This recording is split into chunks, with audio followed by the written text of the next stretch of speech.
లో భారీ పేలుడు సంభవించింది. టెన్నెస్సీలో ఈ పేలుడు సంభవించినట్లుగా తెలుస్తోంది. టెన్నెస్సీలోని పేలుడు పదార్థాల తయారీ కేంద్రంలోనే ఈ బ్లాస్ట్ జరిగింది. ఈ పేలుడు ధాటికి 16 మంది సజీవ దహనమైనట్లుగా తెలుస్తోంది.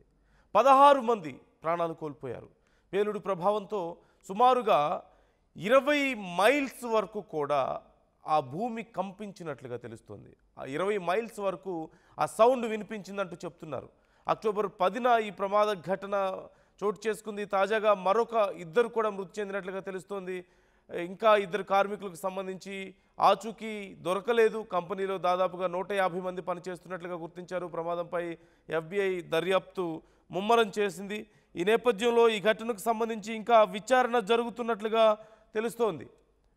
16 మంది సజీవ దహనమయ్యారు. అదంతా కూడా ఎక్స్ప్లోజివ్స్ తయారు చేసేటువంటి ఒక కంపెనీగా తెలుస్తోంది, ఒక ఫ్యాక్టరీగా తెలుస్తోంది. ఆ ఎక్స్ప్లోజివ్స్ తయారు చేసేటువంటి ఫ్యాక్టరీలో ప్రమాదం జరగడంతో ఒక్కసారిగా భారీ పేలుడు సంభవించింది. ఏ స్థాయిలో పేలుడు సంభవించింది అనడానికి ఒక ఎగ్జాంపుల్ మనం చూస్తున్నాం.